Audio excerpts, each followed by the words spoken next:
नवरात्रि चल रही है, कर्जा बहुत ज्यादा मात्रा में हो गया हो, पीक अच्छी नहीं आई हो, फसल अच्छी नहीं आई हो, बहुत टेंशन की जिंदगी अगर चल रही हो, बहुत चिंता ग्रसित कर रखी हो और ऐसा लग रहा है कि पैसे की आवक कहीं से नहीं है और टेंशन बढ़ता जा रहा है, तो ये नवरात्रि जब पूर्ण हो तो दशमी जब तिथि आए, 9 दिन पूरे होने के बाद जब दसवीं तिथि आए, दसवीं दशहरा, चैत्र का जो दशहरा, नवरात्रि पूर्ण होने के बाद में जो दशमी तिथि आए, समी के पत्ते 5 दुर्वा, 5 बेलपत्र, भगवान शंकर के मंदिर में 1 शमी का पत्ता, 1 दुर्वा, 1 बेलपत्र, भगवान शंकर से अपनी कामना करके, अपना गोत्र बोलकर शंकर भगवान के शिवलिंग पर समर्पित कर। फिर दूसरा पत्ता, दूसरा शमी पत्ता, दूसरी दुर्वा, फिर शिव जी पे समर्पित कर। 5 पत्ते शमी के, 5 दुर्वा, 5 बेलपत्र, जो विजयदशमी चैत्र महीने की रहेगी, चैत्र महीने की जो दसवीं तिथि रहे नवरात्रि के बाद की, समर्पित कर कर 1 लोटा जल 3 बार शंकर जी को उसी जल से 3 बार समर्पित करें। अपनी कामना कर कर चढ़े हुए जल का भाग थोड़ा सा लेकर आए, घर के दरवाजे पर, व्यापार के स्थान पर उसका सिंचन करें और हृदय से बाबा से प्रार्थना करें, बाबा तेरे भरोसे हैं, बहुत चिंता है, बहुत टेंशन है, कर्जा बहुत है, दुख बहुत है, व्यापार चल नहीं रहा, तुझे समान। हमारा विश्वास कहता है 3 महीने के अंदर जहां भी कथा होगी वहां आपका खुद का पत्र आकर आप लिखकर भेजोगे कि मेरे बाबा ने मेरा हाथ पकड़ लिया, मेरे शिव ने साथ दिया।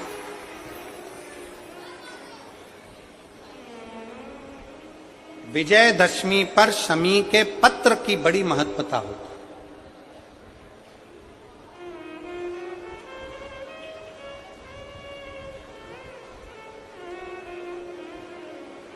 और नवरात्रि के बाद में जो विजयदशमी आती है, उस दशमी की बड़ी महत्वता होती है।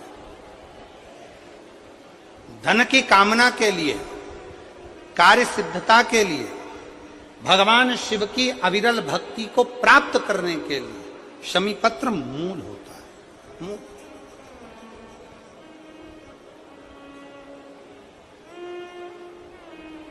और हम तो बिल्कुल कहेंगे शहादा वालों से भी, और जितने आस्था चैनल पर कथा सुन रहे हैं, जितने टीवी पर कथा सुन रहे हैं, मोबाइल पर कथा सुन रहे हैं, कि कभी कभी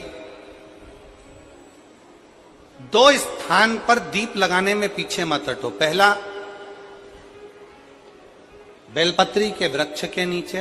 दूसरा, कहीं मौका लग जाए तो शमी के वृक्ष के नीचे भी कभी कभी अपनी कामना के लिए बाबा से प्रार्थना कर कर कि बहुत कर्जे में लदालूम हूं, बहुत तकलीफ चल रही है, तो बेलपत्री के वृक्ष के नीचे भी दिया लगाओ और शमी के पेड़ के नीचे भी दिया लगाओ। कभी कभी बाबा से प्रार्थना, फल मिलता। शमी का पत्र है, 1 पत्ते में 14 करोड़ सोने की मुद्रा का फल होता है। 14 करोड़ सोने की मुद्रा का फल 1 शमी के पत्ते में होता है। तुरंत वर्तंतु महर्षि ने शंकर की आराधना कर कर शिव जी से हाथ जोड़कर प्रार्थना करी, बाबा प्रकट हो। देवादिदेव महादेव प्रकट होकर कहते हैं, वर्तंतु मांगो, तुम्हें क्या चाहिए। वर्तंतु कहते हैं, बाबा ये नवरात्रि पूर्ण होने पर जो विजयदशमी आए, उस दशमी के दिन जो 1 शमी का पत्र भूलवश भी महादेव को समर्पित कर दे, उसकी जिंदगी में कभी संपदा की कमी ना आए। 1 शमी का पत्र, 1 शमी का पत्ता 14 करोड़ सोने की मुद्रा से प्रबल हो जाता है। 1 शमी का पत्र। आज भी कई जगह पर दशमी के दिन, कई स्थानों पर दशमी के दिन शमी के पत्ते का लेन देन होता है। शमी के यहाँ होता है कि नहीं होता हमको स्मरण नहीं है, महाराष्ट्र में तो, पर कई जगह पर होता है। यहाँ पर भी शमी का जो पत्र होता है विजयदशमी के दिन लोग देकर उसको प्रणाम करते हैं, माता पिता को नमन करते हैं। क्यों? आप अपने बच्चे हो, आपसे पूछेंगे, आपकी औलाद आपसे पूछेगी, आपके आने वाली पीढ़ी आपसे पूछेगी, माँ ये कौन सा नाटक बनाकर रखा है तुम लोगों ने? शमी का पत्ता दे, शमी का पत्ता ले, मिलने जाओ तो शमी का पत्ता क्यों लिया दिया जाता है? बच्चे पूछेंगे। आज की पीढ़ी बहुत प्रश्न करती है, उसको उत्तर देना पड़ेगा कि एक पत्ते में 14 करोड़ स्वर्ण मुद्रा का फल होता है। एक शमी के पत्र में आज के बच्चे जो प्रश्न करेंगे उसका उत्तर देने के लिए तुम्हें तैयार रहना पड़ेगा। उस उत्तर को तुम्हें देना पड़ेगा कि ये शमी का पत्र विजयदशमी पर क्यों लेन देन किया जाता है, शमी का पत्र क्यों शिव के मंदिर में जाता है, शमी के पत्र की मूलता क्यों होती है, इसको समझाना। एक शमी पत्र में वो फल है। और केवल यही नहीं, शमी के वृक्ष के नीचे, बेलपत्री के वृक्ष के नीचे अगर भूल से भी बच्चा, बूढ़ा, कोई व्यक्ति एक पार्थिव शिवलिंग का निर्माण कर लेता है, भूलवश भी उस पे जल समर्पित कर देता है, भूलवश भी उसके भाव से पुष्प या शमी पत्र या बेलपत्र भी चढ़ा देता है, तो वो इस संसार में कहीं ना कहीं सुख भोगता ही है, उसके जीवन में दुख नहीं। शमी पत्र की मूलता कितना सुंदर कहा है। जब जिंदगी बहुत संघर्ष में चल रही हो, बहुत दुख का जीवन चल रहा हो, बहुत कष्ट का जीवन चल रहा हो, बहुत कष्टमय जीवन चल रहा हो, तब शमी के 5 पत्ते, शमी के 5 पत्ते एक दुर्वा के साथ, एक अक्षत चावल का एक दाना, वो भी हल्दी में भिंगोया हुआ हो या केसर में भिंगोया हुआ हो,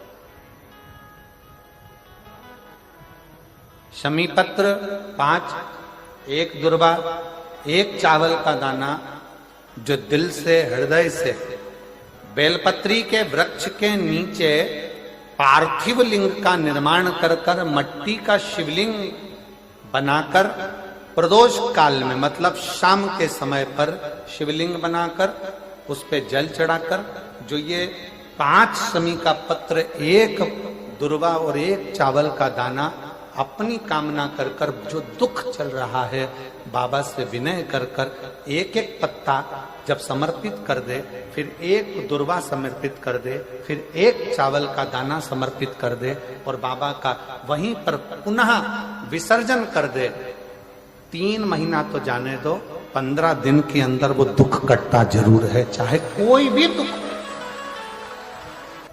किसी भी तरह का दुख क्यों। एक बेलपत्र के वृक्ष की परिक्रमा करने वाले को हजारों अश्वमेध यज्ञ का फल प्राप्त हो जाता है, हजारों अश्वमेध यज्ञ का फल प्राप्त हो जाता है। उसी तरह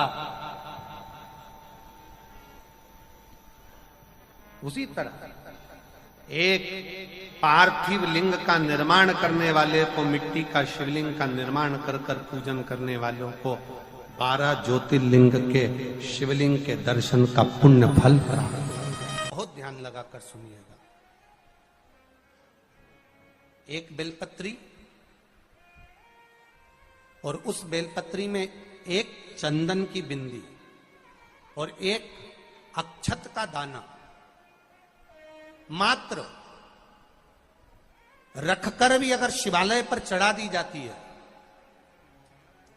एक बेलपत्री, एक चंदन का बिंदी, और चंदन फिर निवेदन करेंगे। आज के जमाने में तुम लोग सब घिसा घिसाया, पड़ा पड़ाया, डब्बी का सामान ले लेकर, वो नहीं, चंदन की मुठिया रखो, थोड़ा सा भी घिसो, जरा सा भी घिसो, उसकी एक बिंदी और एक चावल का दाना जब हम भगवान देवादिदेव महादेव को समर्पित करते हैं, अपनी कामना कर कर समर्पित करते हैं, तो निश्चितता है।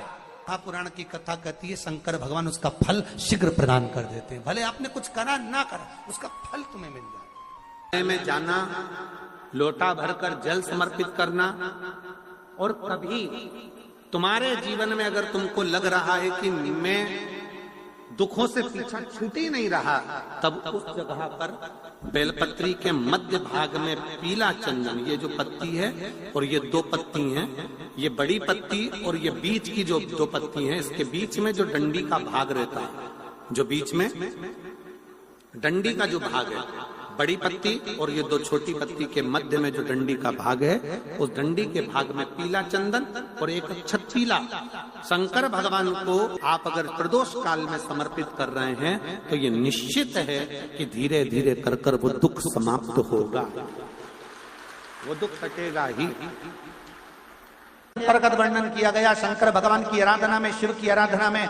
जब तुम्हें लगता है कि तुम्हारा व्यापार नहीं चल रहा, कोई तुम्हें धोखा दे रहा है, लक्ष्मी नहीं आ रही, बहुत चिंता में पड़े हुए हो, बहुत टेंशन में जिंदगी चल रही है, बहुत बीमारियां तुमको घेर ली है और चारों तरफ अंधेरा ही अंधेरा नजर आ रहा है, तुमने विचार करा अब मैं तो मर जाऊं तो अच्छा, मैं सुसाइड कर लूं तो अच्छा, मैं मर जाऊं तो अच्छा। तो मरने से पहले एक काम कर कर देखना, शंकर भगवान की आराधना कर कर देखना, शिव पर एक लोटा जल चढ़ा कर देखना, और ज्यादा चिंता ज्यादा टेंशन हो तो बेलपत्री के जड़ को घिसकर उसका चंदन बनाकर शंकर को लेपन कर कर उसकी भी आराधना कर कर देखना कि बेल चंदन का फल क्या। बेलपत्र, एक बेल, ये कोई साधारण नहीं, एक बेलपत्र, एक बेल, ये कोई साधारण नहीं, एक बेल। इसकी नीचे की डंडी से लेकर ये दो पत्तियां जहां लगी हैं, और दो पत्ती से लेकर ये बीच की जो पत्ती है उसमें जो गैप है, उसमें जो जगह है, दिख रही है आपको? ये दो पत्ती से लेकर बीच की पत्ती के बीच में जो जगह खाली रहती है, 33 कोटि देवी देवताओं विराजमान रहते हैं इस बीच की जगह में। जब शिव जी को चढ़ाया जाता है तब इस पत्ती के बीच की जगह शंकर के शिवलिंग पर रखा जाता है, तो शिव जी इतने प्रसन्न होते हैं कि मेरी स्तुति करने के लिए ये भक्त 33 कोटि देवताओं को लेकर आया है, मेरी स्तुति करने के लिए। लोग चावल लाए, लोग अंबारियां लाए, धन लाए, दौलत लाए, संपदा लाए, पर एक शंकर का भक्त ऐसा होता है जो एक बेलपत्री के रूप में 33 कोटि देवताओं को, 64 योगिनियों को, आदि शक्तियों को शंकर को समर्पित करता है। आपके जीवन में ऐसा लगने लगे कि हाँ बहुत कष्ट है, कर्जा भी बढ़ गया, तकलीफें भी बढ़ गई, बहुत दुख भी बढ़ रहा है, कहीं परिवार सही नहीं चल रहा है, तो प्रयास करते रहा करो। हफ्ते में एक बार एक चावल का दाना जल के पात्र में डाल लिया, एक काली मिर्च जल के पात्र में डाल ली, और उस जल को ले गए, थोड़ा सा चंदन का छींटा डाल दिया, ले जाकर शिव जी को समर्पित कर दिया। शंकर को जल चढ़ाने के लिए 5 स्थान हैं जहां शिव को जल चढ़ाया जाता है, और शंकर उस जल को स्वीकार करते हैं, जिसको पंचगंगा कहा गया। 5 स्थान,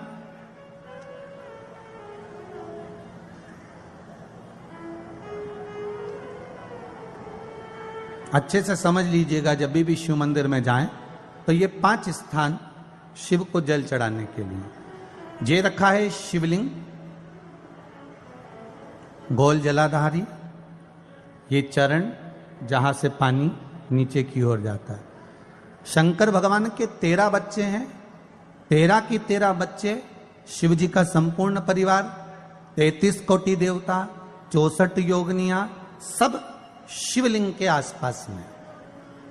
आप शंकर जी के मंदिर में जाकर ये कभी ना विचार करना कि पार्वती जी को ढूंढना पड़ेगा या गणेश जी को ढूंढना पड़ेगा या कार्तिकेय जी को ढूंढना पड़ेगा या भैरव को ढूंढना पड़ेगा। हमें शंकर के मंदिर में जाकर किसी देवता को ढूंढने की जरूरत नहीं है। जहां शंकर भगवान का शिवलिंग रखा हुआ है वो माता जी का हस्तकमल है, माता पार्वती जी का स्थान है। जहां शिवलिंग रखा है वो शंकर भगवान है।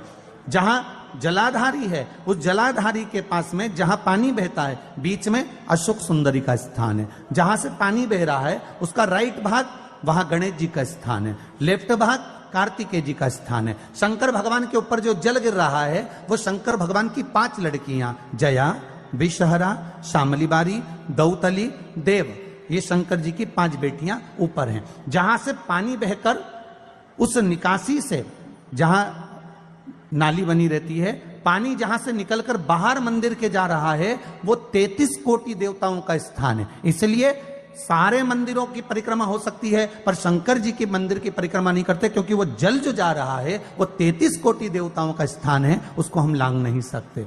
वो स्थान जल चढ़ाते समय आप इसका स्मरण रखें। पानी का जब पात्र लेकर जाते हैं मंदिर के अंदर, सबसे पहले शिव जी का जो जलाधारी है उसमें राइट भाग पर अपनी मनोकामना कर कर जल चढ़ाएं, फिर लेफ्ट भाग में चढ़ाएं रोग मुक्ति के लिए। अशोक सुंदरी की जगह पर चढ़ाएं, ये तीसरा स्थान। चौथा स्थान माता पार्वती जी का जो कटी भाग है जहां पर शिवलिंग रखा हुआ है उस भाग पर जल चढ़ाएं, चौथा भाग। 5वां भाग शंकर जी के ऊपर चढ़ाएं। ये 5 जगह पर जल क्रम वाइज चढ़ाएं। आप लोग जाते हो डायरेक्ट जाकर शंकर जी पे जल उंडेल करा जाते हो, सीधे गए और शिव जी पे जाकर आपने जल चढ़ा दिया। हमारे यहां शास्त्र कहता है जैसे अपन देवताओं की पूजन करते हैं तो पंडित जी सबसे पहले पूजन किसकी कराते हैं? जम के बोलो जरा, गणेश जी की। गणेश जी के बाद पूजन कराते कराते कराते कराते कराते कराते आगे के सारे देवता कराते कराते कराते कराते फिर इन पर पहुंचते हैं। आप डायरेक्ट मूल पूजन कराते कराते कराते कराते कराते कराते आगे के सारे देवता कराते कराते कराते कराते फिर मूल पूजन पर पहुंचते हैं। आप डायरेक्ट मूल पूजन पे पहुंच जाते हैं। और सरल भाषा में समझ लो, जितनी सरल भाषा में समझोगे ना उतना अपने जीवन में उतर जाएगा। इस छत के ऊपर आपको चढ़ना है, निशानी रखी है,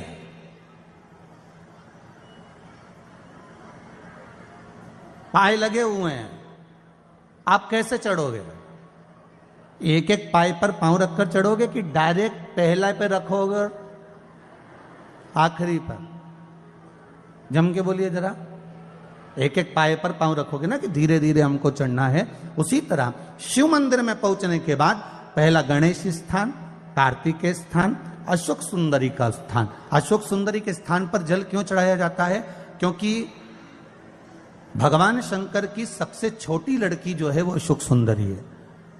और ये जो छोटी लड़की है अशोक सुंदरी, ये नारी को अखंड सौभाग्यता का वर प्रदान करती है। कौन सी नारी को? किस नारी को अखंड सौभाग्यता देती है? तो महाराज शास्त्र कहता है जिस नारी के भाग्य में लिखा होता है कि इसको वैधव्य होना है, इसके पति को समाप्त होना है, अगर वो नारी अशोक सुंदरी वाली जगह पर जल चढ़ा देती है तो पति पर अगर काल भी मंडरा रहा होता है तो मां अशोक सुंदरी महाकाल से कहकर काल को टाल देती है। वो अशोक सुंदरी का स्थान, वो माता अशोक सुंदरी का स्थान।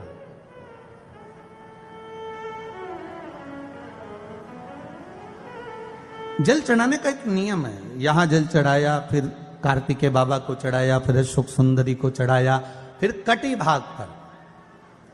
ये कटी भाग बड़ा विशेष भाग है महाराज, बहुत बहुत ध्यान दीजिएगा। जिस पति और पत्नी में विवाद होकर अदालत तक बात पहुंच गई हो और तलाक तक की नौबत आ रही हो, महाराज उनको जोड़ने के लिए ये कटी भाग मूल होता है। कौन सा कटी भाग? जहां पर शिवलिंग रखा है, जहां शिवलिंग रखा है ये कटी भाग मूल होता है। कहते हैं 5 सोमवार लिंग पुराण वर्णन कर रही है।